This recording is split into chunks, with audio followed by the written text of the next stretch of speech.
kulanti wacan wanaagsan dadka na daawanayo meel kasta oo aad joogtaan halkan waa stuudiyeena magaalada Minneapolis gobolka Minnesota ee ariga Mareykanka barnaamijkan soo socda oo wali daba socda barnaamijyadii qiimeynta ayaanu si gaar ah waxaan u eegi doonaa wala falanqeyn doonaa arrimaha ku saabsan shaqo abuurka dhalinyarada fursado inta leeg ayaa ka jira dalkii hooyo oo markaas dhalintu ay u holan karaan in ay shaqo tagaan sidee loo shaqo geyn karaa dhalinyarada fara badan sida ugu dhaqsaha badan leh arrimahaas oo dhan ayaynu barnaamijkeenan ku eegi doonaa mar kale waxa stuudiyeena inoogu martiya Mustafa Martin oo garabkayga bidix fadhiya Mustafa mar kale ku soo dhaw stuudiyeena waad mahadsantahay cali way aan ka bilowno waxa la yiraahdaa boqolkiiba 70 xilligan la joogo dadka Soomaalidu waa dhalinyaro si kale marka loo dhigana 80% dhalinyaradaasi haddana way shaqo la'aayeen bal marka hore shaqo la'aanta dhalinyarada in yar ka falo cali warantaas waxa weeyaan dadka populationka Soomaaliland iyo Soomaaliya hadda waxa lagu qiyaasaa boqolkiiba 70 inay yihiin dhalinyarada da'da yarna marka waxaanu sheegnay waxa weeye 16 ilaa waxa u dhaxeeya 24 waxaan jecelahay sababta marka maanta inuu ka faa'iideysano xagga shaqo abuurka iyo dhalinyarada shaqaleeda haysa marka cali boqolkiiba 80 dadkaas waa dad shaqala way fursadaha shaqo ee wadanka ka jira ma shaqo la'aan baa ka jirta wadanka mise shaqo uu leeyahay si kala wax u khaldan horta cali waxaan doonayaa inaan xusno program halkan laga suurtageliyay 1960 madaxweynihii la oran jiray John F Kennedy uu suurtageliyay si aanu dabaqno tusaalaha halka ka dhacay ka Soomaaliland amba Soomaaliya guud ahaanba ka jira waxa weeye 1960 program buu soo saaray Kennedy la oran jiray American Youth Act waxay ka dhigantay in xuquuq amba policy-ga guud ee lagu daro baarlamaanka inay dadka dhalinyarada ay shaqo helaan sida ugu dhaqsaha badan sida ugu degdeg badan taas oo la sugaynin calow haba yaraatay wax muddo ah markii programka suurtageliyay 3-4 su'aalood ba calow la isweydiiyay waxa weeye shaqo abuurka imika noocaas calow horta halku ka iman kara ta ugu weyn aan horta eegana waxa weeye wax la dhaho volunteerism waxa weeye markii qofku guud ahaan waxaan oranaya guud ahaan marka wadanka eegto hadaad eegto xagga wasaaradda dhirta iyo daaqa hadaad eegto ganacsiga hadaad eegto beeraha wadanka horta dhammaan wuxuu u baahan yahay wixii gacanta gelin lahaa ka shaqeyn lahaa su'aasha marka taale waxa weeye dadkan markay shaqeeyaan lacagta siin lahaa programkaas marka wuxuu soo saaray 3 arrimood buu suurtageliyay in qof kasta amba company kasta oo ka shaqaysiyo qof dhalinyaro ah in ay dawladdu siiso wixii la oran jiray tax discount amba cashuur celin laga yareeyo laga dhimo waxa kale oo dawladdu soo sameysay cashuur degdeg ah ay marka ay la sameysay oo lagu soo rogay ganacsatadii si caruurta marka ay shaqo degdeg ugu helaan caruurtana waxa la ogoleysay amba dhalinyarada in marka ayaguna ogolaadaan lacag intii weynada ku shaqeyn lahaayeen barkeed inay ku shaqeeyaan marka calaw iskaashiga noocaas degdeg ah oo jeclayna guud galo ayaa horta programkaas lagu suurtageliyay kaasina marka ku dabaqayna balin ama Soomaaliland gaar ahaan Soomaaliland ka hadlayna maanta inagoo markasta de tusaalahaas la mid yahay Soomaalida oo dhan haddana waxa weeyaan bal tusaalahan maanta guud galo sidoo shaqeeyo programkaas sidee loogu dabaqi karaa marka dadkeena oo kale dadkeena calaw programka anigu markii aan wadanka tagay horta qoondeyn guud baan ku sameeyay meelaha laga dhalin karo shaqo degdeg ah xagga dhalinyarada calaw fursadaha wadanka yaala horta aad iyo aad bay u badan yihiin waxaan ku soo koobay horta fursada wadanka taala anigoo taa ku dambeynay laakiin fursada aan maanta ka hadlaya waa ta ay dawladdu imika suurtagelin karto calaw 3 meelood baan ka eegay sida ugu dhaqsaha badan leh 14,000 oo qof shaqo lagu abuuri karo waa kow horta programka la yiraahdo Somaliland Development Fund kiina bargad oo ka hadlay waxa naga soo galay 4.6 milyan oo dollar calaw wali laguma daran ujeedada amba balaan laguma daran caruurta shaqo geynteeda ah marka horta sida ugu dhaqsaha badan leh waxaan ugu oran lahaa programka sida ugu dhaqsaha badan leh 25 milyan oo dollar hala barboos karay in lagu daro budgetka soo socotay 2017 waa Somaliland Development Fund oo qura calaw hadii 25 milyan aan u qoondeeyay inta shaqo laga shaqo abuuri karo waxa weeye hadii aad ka soo qaado average ka qofka Somaliland ee ilmaha dhalinyarada maanta wuxuu shaqeystaa 200 ilaa 300 dollar bishii programka calaw hadii laga suurtageliyay in ka shaqeeyaan 8,000 oo qof sanadkii waxa ku baxay waa 19 milyan iyo 200,000 25 milyan oo ka dalbanay calaw marka waxa noo soo haray waa 5 milyan 800,000 5 milyan iyo 800,000 waxaan jeclaan lahaa caruurta waliba ka timi iyaga miyigan aqoonta badan lahayn ee magaalada soo gashay in calaw sidaas shaqaabo lagu sameeyo programkaas marka waa programka ugu dhaqsaha badan leh waxaan kaloo ku raacayna 2 program oo iyaguna jira lacagta qurba joogta calaw ka baxda ee 400 milyan ee aanu dirnaa adigu hadii 1% tax la saaro waa 1% tax waxay soo xireenaysaa calaw waa 4 milyan iyo 800,000 hadii 2,000 oo qof oo dhalinyarada shaqo looga abuuro qofkiiba la siiyo bishii $200 waxa ka soo baxaysa halka waxa weeyaan 4 milyan iyo 800 oo 4 milyan 800 kun baa ka soo baxaya halkaana calo 2,000 oo qof ayaa markaa ka shaqaale looga abuuri karaa marka programka Somaliland Development Fund iyo programka qurba joogta 1% tax lagu dhuftay calo halkaas waxay qaadanaysaa 10,000 oo qof in laga shaqo abuuro sida ugu dhaqsaha badan waxaan waliba ku dalay calo program kale isaguna programkan Ethiopian Trade ee deficit-ka naga kugu jirnay qaadka 500 milyan baa naga soo gala inaga baxay inagu Ethiopia naga gala haddaynu 2% inagu saarna cashuur wixii wadanka soo galay qaada programkaasna waxa ka soo baxaya 9 milyan iyo 600 kun kaana waxa laga sameyn karaa 4,000 oo arday amba 4,000 oo barbaarta wadanka ah oo laga siiyo shaqo ay bishii sameeyaan calo $200 kaas marka guud ahaan saddexda program qura waxa ka soo baxaya 14 kun oo qof in markaba shaqo degdeg ah looga abuuro 14 kun oo qof calo marka waxaan u qaybin lahaa gobolada Sool iyo Sanaag Togdheer Hargeysa waqooyi galbeed Maroodi Jeex Boorama Awdal sidaa wada raac marka shaqo goynta degdega ayaa calo marka halka ka soo bixilay marka ay dhaqaale weyn u helay hadaba calo dadku waxa weeyaan maxay qaban lahayn wadankeena shaqo meel kasta way ka taala in ka soo qaado kale waxaan tusaale soo qaadanaa Sool waxay u baahan tahay waxbarashada tacliinta waxay u baahan tahay caafimaad waxay u baahan tahay dhirta daaqa in dib loo abuuro waxay u baahan tahay in beeraha la falo marka ardayda gobolkaas ka soo baxday ee shaqaaliyada haysatay ee programka laba kaashay quotation-ka marka ka helaan marka waxa soo baxaysa qiyaastii 14 kun oo qof inay Sool la hesho 2,000 ilaa 2,500 oo qof oo marka shaqaalaha marka sidaas shaqo loo abuuro calo dhinaca ganacsatada oo kale sida shirkadda weyn ee Dahabshiil kuwa kale telecommunication ka qaabilsan shirkadaas qaybinta leeg bay ku yeelan kareen ama kaalinta leeg ku yeelan kareen in dhalinyarada la shaqaaleeyo iyaga laftigooda shaqo weyn bay calow sameyn karaan tusaale aan ku siinaya imika programkan Dahabshiil oo gacanta ku hayo iyo programkan qoladan Somtel ay gacanta ku hayso Somtel ma qolada Telesom horta waa markaynu ka faa'iideysan lahayn technology-ga jira imika for example waxaan ku sheegay horta tusaalan doonayna xuso marka anigu Hargeysa tagaan ku jiray qoondayntan ciidan calo la fadhiisan ma jiro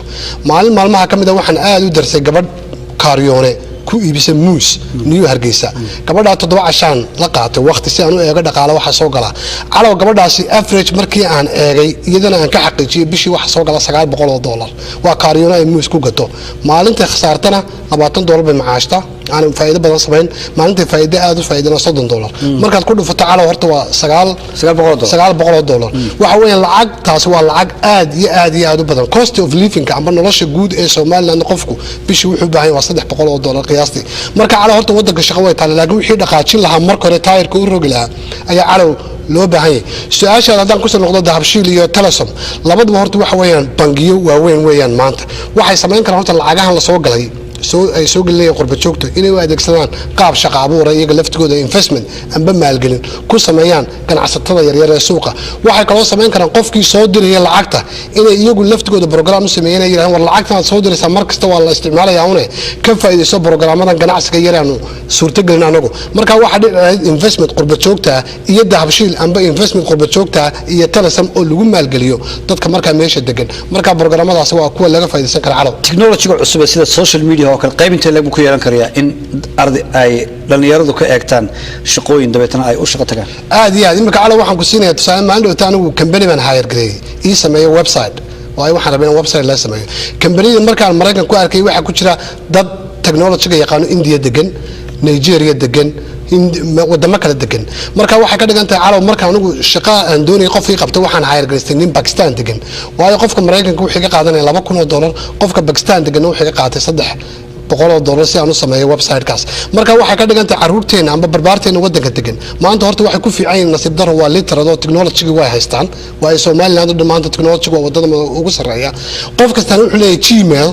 account amba Yahoo account buu leeyahay saadna way leeyahay meesha lacagta lagu soo shubo marka cala horta waxa halkaas ku tusay wadankeena inuu dhisan yahay qaabka technology-ga haday noqoto in adduunka ka shaqeystaan laakiin waxa ka dhiman dadkii sida freelance oo kale inay raadsan karaan shaqo Mareykan iyagoo joogo wadankeeni marka waxaan doonayaa hadhowtana programkan inaan ku tuso meelaha shaqooyinka laga raadsado taas marka cala waxa suurtagelinaysa qofkii inuu emailkiisa laga soo xidhiyo hadii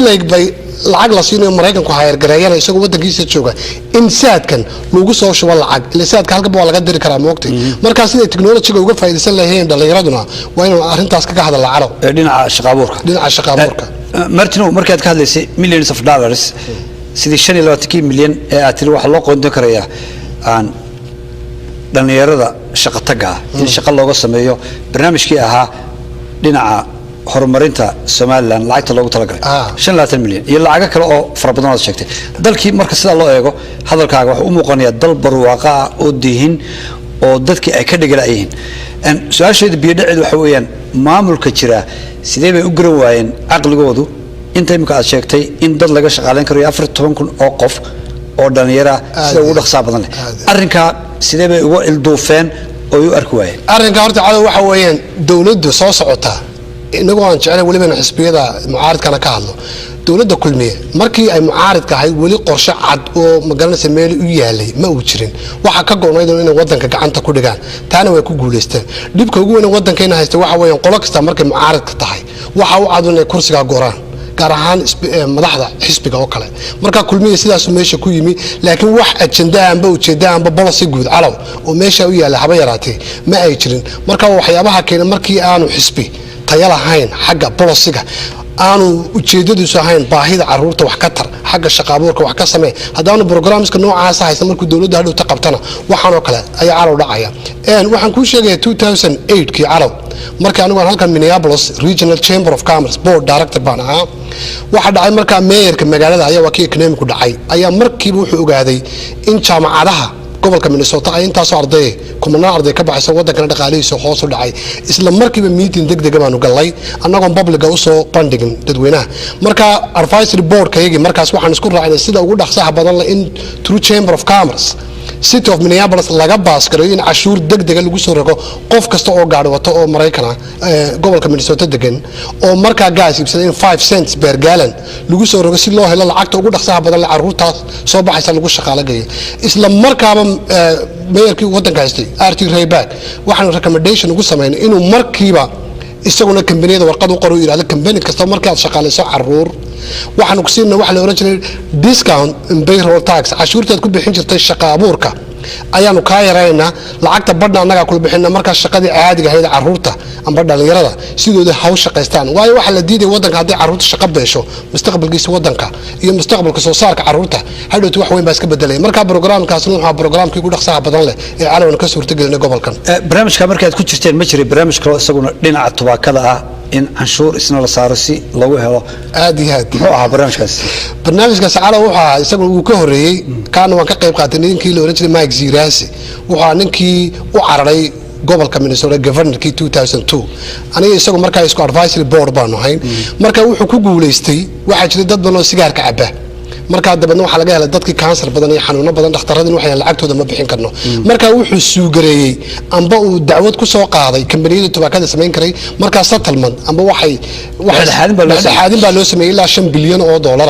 lacagta bixiyaan lacagtaas marka maanta waxa noqotay tii dhakhaatiirta amba hospitallada dhamme ay uga faa'iideysteen xagga caafimaadka marka kaasina wuu jiray calaw aan ku soo noqono mawduuceeni shaqo la'aanta iyo dhalinyarada Soomaalida waxa jira dhalinyaro fara badan oo miyiga ka timaada oo magaalooyinka soo gala oo magaalooyinka markay soo galaan marxalado cusub iyo waxaan hore u aqoonin iyo wadan cusub oo kale ay yimaadaan shaqana kuma haystaan saameyn inta leeg bay ku yeelanaysaa marka loo eego culays inta leeg bay ku haysaa dalka dadka dhalinyarada ee miyiga ka soo hajira ee magaalooyinka soo gala waa su'aal wanaagsan calaw dadka marka aan qoondeynay guud ahaan waxa dalka caruurta ee wadanka ku barbaartay magaalooyinka waaweyn inta badan iyagu wax weyn aqoon way leeyeen systemkana way garanayaan laakiin shaqale baa haysta laakiin waxa jira caruur kale oo ka timi baadiyaha oo inta badan xoolaheena ka baxeen amba da'weyn gaaray oo markaan la joogi karaynin reerkii marka caruurtaas magaalada soo gashay inta badan ay ku dhimayeen programkan SDF Somaliland Development Fund wanaagna isteed kuna qof hadii laga hayr garay lacagtu waxa noqonaysaa 19 milyan iyo 200 kun waxay noo haraysaa 5 milyan 800 kun waxaan anigu qoonday lacagta caruurta amba dhalinyarada ka samaada miyiga in saa gaara loo tixgeliyo anigoo waliba daba wada caruurta reer guuraaga ka timi caruur kale oo iyaduna jirto wadanka la dhaho disable amba caruurta caqligooda aan ku filayn ee imika qaangaadhka iyaduna si gaar daryeel ugu baahan marka calaw programkaas guud ahaan intaas ay isku fuqsanayaan shaqalaanta waxa soo raacay dhalinyarada Soomaalida dhinaca sportiga oo kaalintiisa isaguna ay maran tahay aad iyo aad maxay keeni karaysaa ciyaar la'aantaasi ciyaar la'aanta aad iyo aad horta calaw waxaa jira programmada shaqalida waxa ka xoog badan dhibka kale dhalinyarada haysta waxa weeye horta wadankeena inaad ogtahay in kale mooyaane waxa weeye saddex waqti baa jira oo caruurta aad uga adag kow horta waxa weeye wadankii waxa jira qaad badan baa la cunaya waxa weeye dhalinyaradu between 1 laga bilaabo kowda ilaa 5 waxa qofka hadaan uu qaylo way ku adkaanaysaa nolosha wadankuna waa kulay marka 6 saacadood waa 6dii ilmahan uu doonayay amba dhalinyarada inuu wax badan qabto waxa jira horta arintaas dhibaato weyn ku haysa waxa kale oo jira wadankii calaw waxa loo kala qaybsaday dhismaha loo kala qaybsaday waxna waxa qaatay dadkii guryaha dhisanay waxna waxa qaatay wixii ganacsatada u xidhayeen waxna waxa qaatay dadkii masaajidada ee magaranaysa iyaguna magaranaysa aad iyo aad u badanayay inay magaranaysa soo saaraan iyaguna arday kale marka labada dib ayaa haysta marka wadankii waxa ka tafirgooy caruurtii meelay ku ciyaari jirtay sportski volleyball marka garoomadii waa la dhistay marka marka caruurtii wuxuu ku khasban yahay inuu maqaaxi fadhiisto maanta uu Facebook ku jiro marka arintaasna waa arin aad dib weyn ugu keentay aan ku weydiiyo corruptionka ama musuqmaasuqa iyo shaqo la'aanta xiriirka ka dhaxeeya horta programkan oo dhan calo horta waxa keenay waxa weeye waa laba arimood policy good oo ay dawladdu lahayn iyo policy good oo xisbiyada mucaaradka labadaba gacanta ku haynin marka noqoto sidii loo shaqo geyn lahaa dadkan dhalinyarada jaamacadaha ka baxaya horta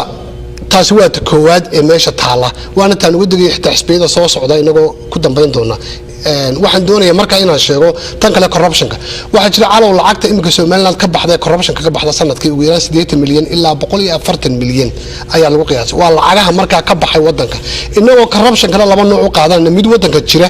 tii riyaal oo kale hadda doctor kala corruption uu jiray laakiin inta badan wuxuu ka jiray wadanka dhexdiisa laakiin imika corruption wadanka imika ka jira waa corruption hantida wadanka dibadda looga saarayo marka calow corruption waa qayb dhan oo ka laxaad leh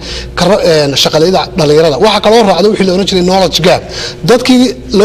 loo shaqeynayay dadkii shaqada loo dhiibay ministerska amba xogayaasha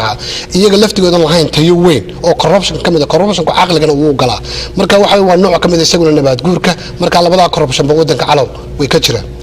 dhalinyarada maxaa la gudboon marka dhalinyarada horta waxa la gudboon iyaga laftigooda waxa weeyaan dhibaatada wadanka taalo qayb weyn ayay ka yihiin horta dhalinyarada qof kasta qurbaha ayuu maskaxdiisa ku maqanta waxa jira dad wadankii jooga laakiin uu ka guuray bari hore wadanka laakiin wali wadankii degan oo intaas wadanka la jooga marka horta waxa weyn wadanku shaqo uu leeyahay haday noqoto agriculture haday noqoto ganacsi haday noqoto dhismaha meel aan shaqo jirin ma jiro waxa weeyaan ilmuhu waxaan ku qanacsanayn laba arimood horta waxa ka hortaagan dhaqan oo dhaqankeenu haday jeer caruurta ma u baran in laga shaqeynayo gacanta way Soomaalidu isku caaydaa wixii gacana marka qof wuxuu doonayaa inuu magaranaysa qalan iyo warqad amba xaashi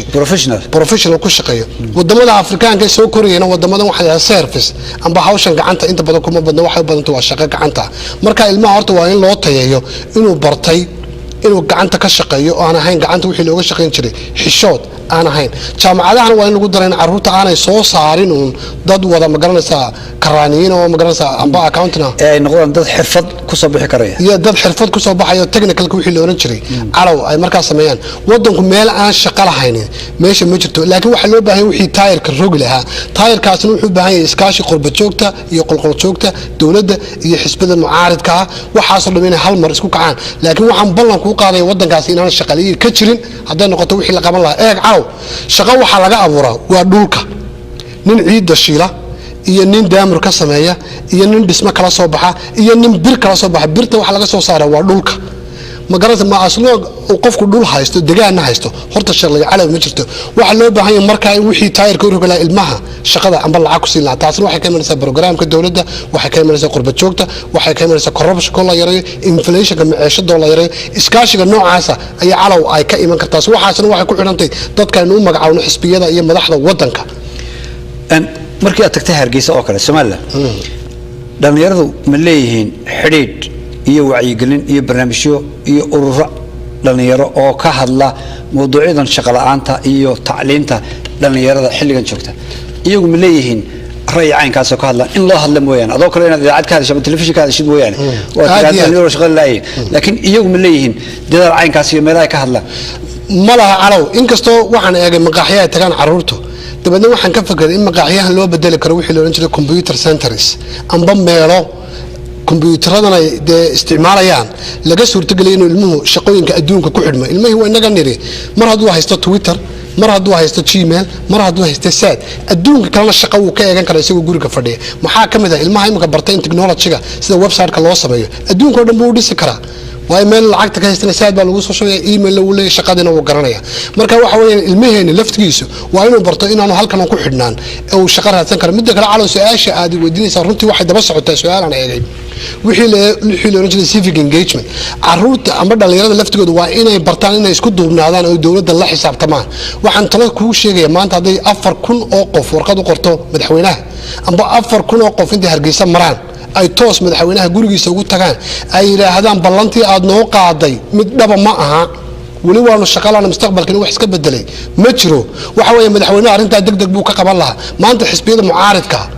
qof la xisaabtamay oo yiri maxaad noo haysaa oo kugu dooranaa oo kaga duwan tahay wixii hore naloo sheegay calaw taasina ma jirto marka waxyaabahaas oo dhan waxyaabaha ay ka gaabisay dhalinyarada laftigooda dhalinyarada waxa sii fogeysay oo shaqalaanta iyana kaga sii daran maciishada oo cirka isku shareertay markaad soo indhaysay ama soo qoondisay arrimo caynkaas oo kala ah maxaa ku soo baxay waxa ay soo baxay runtii waxyaabaha weyn ee deesii dhibaya dhalinyarada waxa kamid ah ilmahani jaamacadna uu ka baxay kharashna waa la galiyay income-na ma soo saarayo waana ku culays badantay inuu guriga sii dhex joogaa sii dhex joogto waxa weeyaan waxa meeshii soo galaysa family isagana wax ka sugayay ma saboor gareyn kara haddana mar labaad noloshiisii cuntadii wadankuna aad iyo aad bay u qaali tahay marka dawladdu waxyaabaha ka qaban karta waxa kamid ah in horta controlso wixii la oran jiray inflationka amba maciishada kor qaadaysa maciishada calaw marka laga fakarayo waxa weeyaan waa in u baahan tahay aqoonteeda iyo systemkeeda waa in la raaca dhalinyarada laftigooda qayb weyn ayay ka qaadan lahayd sidii loo yareyn lahaa maciishada iyo waaya iyadana waxaan doonaya su'aal inaan ku weydiiyo Martin dhinaca crime-ka ku saabsan mar haddii dhalinyarada ay shaqo la'aday waqti fara badan haystaan ma dhacda inay dambiyo iyo falgaboodyo ay ka geystaan meelaha ay ku nool yihiin oo la arko had iyo jeer dadka xabsiyada gelaya inay yihiin dad dhalinyaro u badan aad iyo aad horta su'aal waan eegay arrinta crime ka dhaxeeya shaqalida inkastoo Soomaaliland oo kale amba Soomaaliya guud ahaan aad yaabayso dhalinyarada Soomaaliya amba Soomaaliland run ahaantii waa dhalinyaro aad iyo aad runtii u wanaagsan wali crime-koodu muu gaadhin heer uu wadanka halis geliyo iyagoo shaqalida inta leeg muddo dheer ay haysay arrintaas aad bay wali u yartay inkastoo ay jirto imika bilow Hargeysa marka tagto oo kale ay jiraan dhalinyaro crime-ka ku dhex jirta way jiraan laakiin crime-kaasina ma laha midkii la oran jiray rehabilitation amba shaqo abuur laftigiisa waayo ilmuhu mar hadduu jeel galo mar labaad haddaan laga gaadhin oon program loo sameyn waxa dhacaysa mar saddexaad iyo mar afraad iyo mar shanaad ma ku noqdo marka arrinta laftigeedu calaw way jirtaa barnaamijyada shaqo abuurka ee dhinaca xukuumaddu intee leeg baad ku qiyaas lahayd calaw horta run ahaantii waxa weeyaan imika markan xukuumadda wadanka gacanta ku haysa eegay haba yaraatay waxay ugu tala gashay dhalinyarada xagga shaqo abuurka waa zero way dhalinyarada marka kaliya sarkan waa marka ay qurba joogta amba diaspora u sameynayso in party oo kale laakiin haba yaraatay wax investment oo calaw arrintaas ka galay ma jirto haddaad eegto ministerka shaqaalaha xogayaha shaqaalaha iyo haddaad eegto wasaaradda magaranaysa tacliinta labadaba iskaashi weyn oo xagga wax maan arag waxaan doonayaa calaw inaan xusno tan iyaduna aad iyo aad ka muhiim ah xagga waxbarashada iyo tayeenta oo iyaduna muhiim u ah waaya waxbarashada waxa la yiraahdaa imka jaamacadaha aad u farabateen arday aad u farabadan baa sanad kasta ka qalin jabisa jaamacadaha inkastoo marka dambana ay ku dambeeyaan badankoodu shaqo la'aan jaamacadaha faraha badan leh waxa la yiraahdaa hadii jeer kuwa tayala maaha waa jaamacado inta badan isaga badan magac ahaan markii aad meesha tagtay maxaad soo indhaysay maxaad soo qoondaysay waxaan horta anigu jaamacadaha waxaan tagay 3 jaamacadood Golis Adamis iyo magaalada lahdo iyo jaamacada lahdo Hargeysa University saddexdaba waan soo eegay guud ahaan waan qaaday runtii arday badan baa ka baxda laakiin calaw mid baa meesha ka baxsan waxa ka qalsan wadanka America amba Soomaaliya waagii hore wanaga inagu tagnay wixii loo jeedo national service keenagu waxaanu ka naqaanuun in markuu ardaygu ka baxo jaamacadda ama high schoolka markuu ka baxo inuu 4 sanadood oo magaranaysa xarana oo kala uu tago imika 4 bilood inuu tago marka imika wadankan waxa ka jira horta waxa loo jeedo national service badan imika jaamacadda oo kale ka soo qaad Hargeysa University oo kale waxa ka baxa ka soo qaad 1,000 ardayga ka baxay jaamacadaas waxa ka baxeen haday noqdaan qaar waa dhaqaatiir qaar waa nurses qaar waxa weeyaan waxay ku takhasuseen arrimaha bulshada qaar magaranaysa dhirta daaqa waxa weeyaan calaw dadka way garanayaan aqoontii waqtigiina way hayaan awoodiina way hayaan su'aashu waxa ka imanaysa lacagtii qofka lagu beegaranayay amba uu helay xagee ka imanaysa programkan dawladda subsidize ka amba ee jaban iyo programka Somaliland Development Fund hadii arday kasta oo jaamacadda ka baxay $200 bishii looga qoondeeyo isaga laftigiisu shaqo uu abuuri karaa waayo eeg dadku wali caafimaad bay u baahan yihiin in la xanaaneeyo macallimiin bay u baahan tahay iskuul kasta macallin bay u baahan yihiin tuulo kasta waddankeena waxay u baahan tahay arday iyo macallimiin qualified marka dadkan waa dadkii waddanka gobolada iyo degmooyinka la gelin lahaa laakiin mid un baa meesha ka baqan shaqale horta calaw waddanka ma jirto wax la qabtaana malaayiin buu ka badan yahay imika oo kale haddaad eegto badda oo kale kalluumaysiga oo kale in la baro 1,000 qof sanadkiiba ayuu waddankeenu u baahan yahay laakiin waa in program dhalinyarada subsidize ku sameeya la hela markaa iskaashiga dawladda iyo waxbarashada iyo jaamacadaha ayaa meesha ka maqan jaamacadaha laftigoodu waxay ku jiraan corruptionka qaar arday bay ka soo saarayaan iskuuladii aanay weli u qoondaynin ma garanaysaa meesha ay wax ka shaqayn lahayn anigu bari dhaweyto waxaan ka qayb galay program halkan ka jira Minnesota Higher Education jaamacadaha ugu qaalisan ayaa waxay keeni kari waayeen ma garanaysaa ballanqaadkii ay qaadeen inay ardaydu markay ka baxdo ay shaqo helaan dabeedna waa la suugariyey arday baa suugaraysay waxay ku qaadeen inaanay jirin bay xiriir ka dhaxeeya lacagta aanu bixino iyo fursada aanu shaqo ku helino anigu dadkii markaa loo yeedhay baan ahaa garanaysaa waan ka qayb qaatay waxaanu jaamacadda ku qasabnay markaas inay tayeyso tacliinteedu qura maaha shaqo helitaankeedana waa inay qayb weyn ka qaato markaa iskaashiga waxbarashada ee jaamacadaha iyo dawladdu cala waa mid muhiima anigoo jecelayn waliba aan ku darno waliba xisbiyada soo socda si ay uga qayb qaadan lahaayeen waaye waxaan doonayaa inaan ku weydiiyo qodob kale oo muhiim ah oo ah qabyaaladda iyo jiilashan dhammaan dhalinyarada dambe waa kuwa ka dheer inta wax baratay qabyaaladda oo doonaya inay cilmigooda iyo gacantooda ku shaqaystaan waa dad innocent aan maaragtay iyagu cidna dembi ka gelin markay jaamacadii ka soo baxaan sida ay sheegeen dhalinyaro fara badan oo aan inta badan aan social media ku wada xidhiino waxaa ka hor timaada haddana markay jaamacadii soo dhamaystaan in shaqooyinka lagu siiyo waasto macnaheedu waxa weeye qabyaalad haddii 1,000 arday soo baxdo Martin waxaa laga yaabaa 1,000 arday in 100 arday oo waasta haysata ama hab qabiil loo geeyo xafiisyada dawladda iyo ibaha dhaqaalaha meelaha ay ka soo baxayaan intii kale wax baratay marka waxay wax ku beeleen qabyaaladaas markaad waddanka tagtay arrimaha qabyaaladda iyo dhalinyarada iyo shaqo helista maxaa ku muuqday horta calaw qabyaaladaasi way jirtaa waddankana way saameysay way caddahay haddaad eegto xitaa reeraha qaar isku shaqo waddanka ma wada helaan way caddahay taas waxa weeyaan waxay ku xidhan tahay systemka iyo halkaad ka taagan tahay dawladda tan jaamacadda haddaynu ku soo noqono ardaydu waxaad moodaa hadda inay ka kobcday laakiin systemka waddanka yaallaan kobcinayna tusaalaan ku siinaya calaw ninku hadduu maanta hudheel furto 90%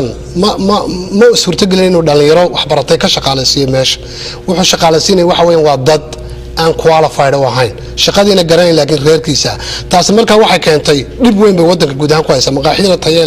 tayo fiican yeelanayso ninkii dhalinyarada ahana waddankii iyo magaranaysa servicekii sidii hawsha loo qabanayay calaw garanaysa anu maqaaxiya aan tagay aad iyo aad baan la yaabay marka ugu horeysaba waayo waxa ku imanaya qof aan garanay xitaa sida wax loo qaado maanta dhan ku soo noqonaya orderkaagina ma garanayo marka dhalinyarada calaw dhibkaasi wuu haysta marka waxbarashadoodii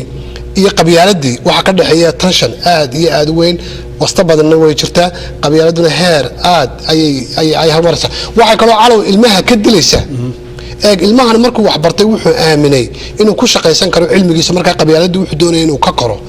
laakiin systemkii iyo wixii waddanka yaalay ayaa markaa u saamaxay ayaa ku qasbaya marka ilmihii wax bartaa wuxuu u baahnaanaya haddana wasta kale marka calaw arrintaasina waa mid aad iyo aad u subxaanallah wey waayahay waxaa jirta xisbiyada mucaaradka marka ay had iyo jeer doonayaan inay dadka la hadlaan waxay muujiyaan in ay isbedel fara badan ay samayn doonaan marka ay xukunka qabtaan tusaale ahaan xisbigii hore ee kulmiye haatan isagu talada waddanka gacanta ku haya ballanqaadyo fara badan baa jira oo ka dhicisoobay amaba aanu qaban oo u ballanqaaday gaar ahaan dhalinyarada imkaan ka hadlayno xisbiyadan soo socda xisbiga wadani iyo xisbiga kale ucid labaduba iyana waxay ballan qaadaan inay priority ay xoog saari doonaan ahmiyaddana siin doonaan dhalinyarada oo ay shaqooyin u abuuri doonaan hadalladaasi isburinaya ee beenta ah sidee loogu hortegi karaa dhallinyaraduse sidee bay ugu kalsoonaan karaan horta runtii labadaa xisbi baa anigu waan eegay labada xisbi ee mucaaradka haba yaraatee wax program ay gacanta ku hayaan ma jirto la xiriira xagga dhalinyarada hadday noqoto shaqo abuur hadday noqoto tayeynta xagga waxbarashada hadday noqoto inay suurtageliyaan wixii la oran jiray samafalka xagga volunteerismka programskana ka soo hadlay oo dhan horta runtii gacanta kuma hayaan calaw Somaliland Development Fund imika ayay taagantahay in proposalkaas la qoro amba waxa qoranaysa dawladda gacanta waddanka ku haysa inkastoo jecelahay hadday qoraan inay qodobada noocana ka faa'iideystaan laakiin xisbiyada mucaaradka calaw horta runtii waxay gacanta ku hayaan meesha ma jirto waxaase suurtagala hadday xitaa sidaa ku yimaadaan iyagu inay kaba sii daraan oo sii gooyaan rajada imika waddanka taalla. waa tahay dhallinyarada boqolkiiba 70 aan nidhi waa dhallinyaro jiilashan ama Soomaalida badankeedu 80% waa bila shaqo baan nidhi 80% dhallinyarada ee bila shaqada ah haddii dawladoodii ay u oofin weyday wacadkii iyo heshiiska ay la gashay ahaa inay shaqooyin u abuurayaan dhallinyaradana maanta aynu dhigta ugu ridno intaasoo milyan oo dollar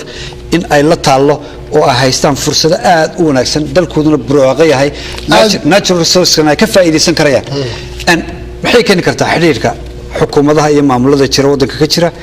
iyo dhallinyarada oo maskaxdooda hiyi kaca oo arka in lacag fara badan ay nimankaasi ku fadhiyaan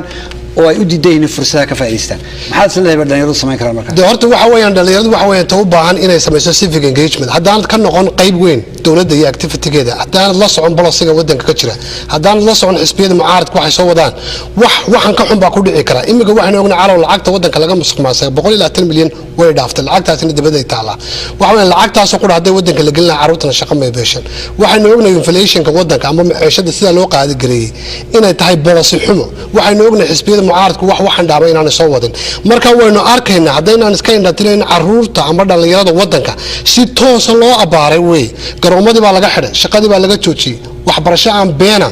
ayaa lagu madadaaliyay ma garanaysaa marka horta waxa weeye caruurta waddanka inay nacdo maaha waa inay waddanka adeegsadaan sharcigiisa waa inay dawladda la xisaabtamaan waa inay xisbiyada mucaaradka la xisaabtamaan waa inaanay waddanka ka tahriibin waa inay yiraahdaan dawladdu macnaheedu calow waxa weeyaan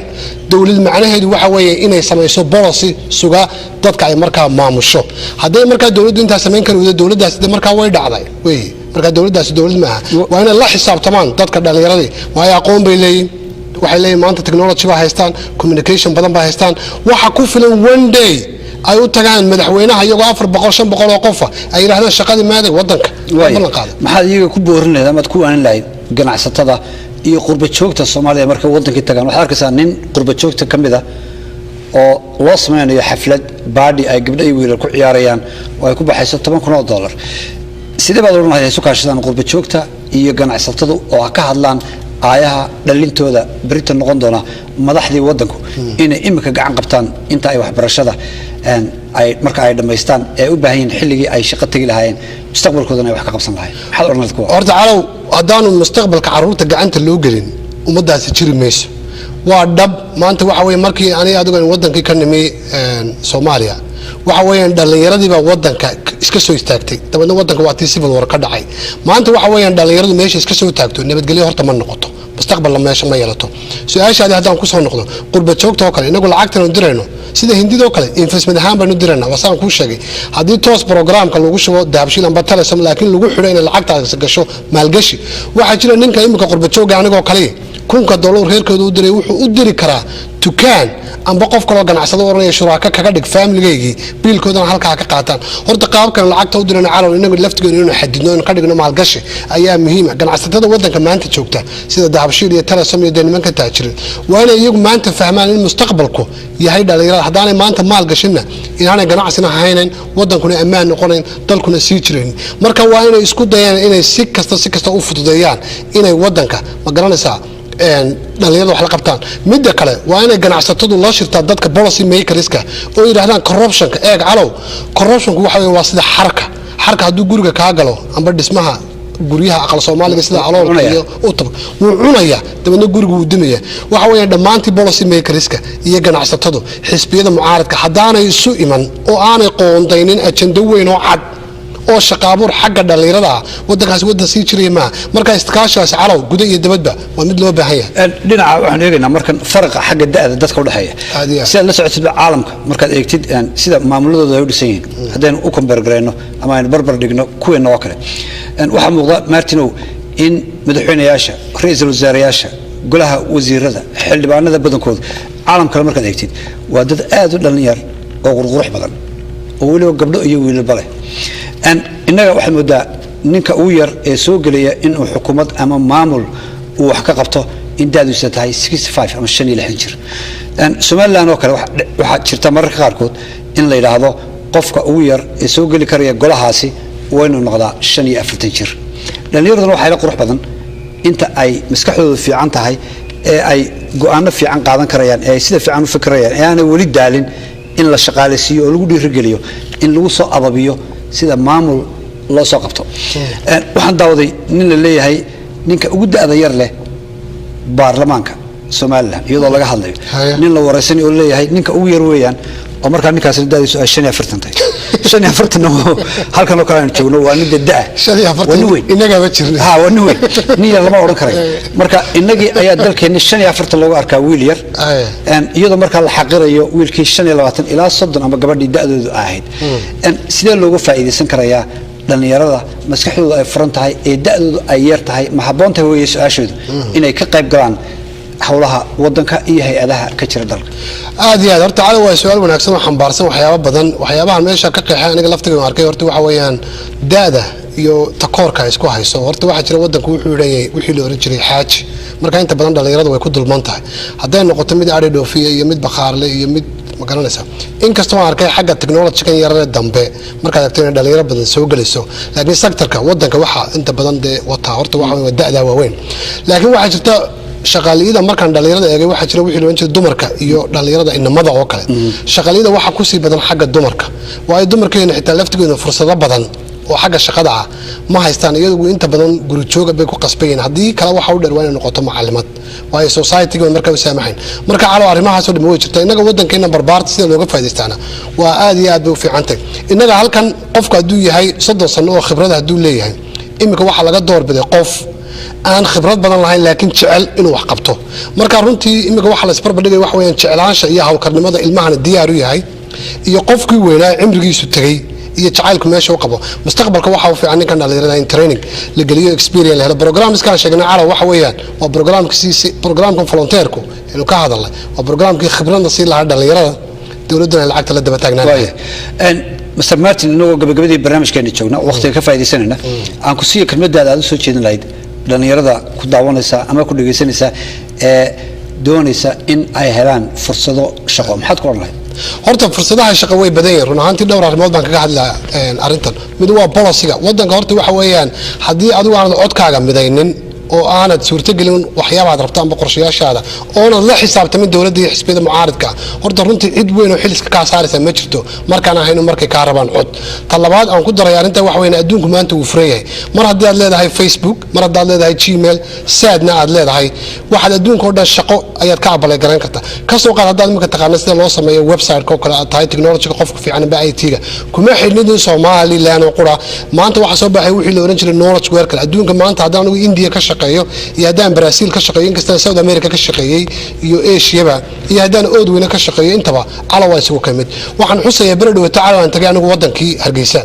waxaan sameyn jiray waxaan kici jiray 4 subaxnimo dabadna si aan Mareykan shaqadeeda u guto computerkayga gali jiray halkaas waxaan ka sameyn jiray guriyihii markaan iibin hadday noqoto inspection appraisal loan officer wixii oo dhan marka waxa weeyaan time kun baa meesha ka baxay laakiin hadda technology tacaalo shaqada meelaha ka fulin ay meelaha ka fulin karanay ma jirto marka inay iyaguna iskaashadaan dawladda la xisaabtamaan gaar ahaan waxaan ku dhiirigelinayaa xisbiyada mucaaridka imika ee soo socda ee doonaya inay foodkiina helaan idinka laftigiina waa inay la fadhiistaan si cad oo tiraahdaan maxaa gacanta noogu haysaan yaanay idin sheegin buug baanu qornay sidii kii kulmiye qoray greenka iyo qabiyo qoraal waxaad u baahan tihiin proposal cad oo la taaban karo imika maanta saddexda qodob aan idin soo sheegay Somaliland Development Fund in laga sameyn karo lacag Ethiopian Trade lacagta qaadka in laga sameyn karo isagana ganacsi ama tax laga sameyn karo iyo in laga sameyn karo iskaashiga qurba joogta lacag waa program la taaban karo qeexi karo lacag iyo qorsheyn shaqo marka programada noocaasa kula xisaabtama oo laakiin fooduna iska bixinane soo fadhiisiyo oo la xisaabtama intaas ku wali lahaa aad iyo aad baad mahadsantahay waa hagaag daawadeel barnaamijkeeni aan ku hadlaynay shaqo la'aanta ama shaqo abuurka iyo dhalinta intaasi ayaan ku soo koobayaa maanta sidii hore baan ku sheegay waxa marti noogu ahaa barnaamijkana qayb weyn igala qaatay Mustafa Maxamed Martin oo studio-na maanta noogu marti ah tan iyo kulankeena dambe barnaamijkan oo kala daawadayaal intaynu dib u kulmi doono waa Cali Xaraare oo dhamaantiin idin kaga tagay sida iyo nabad geliyo aad iyo aad baad mahadsantahay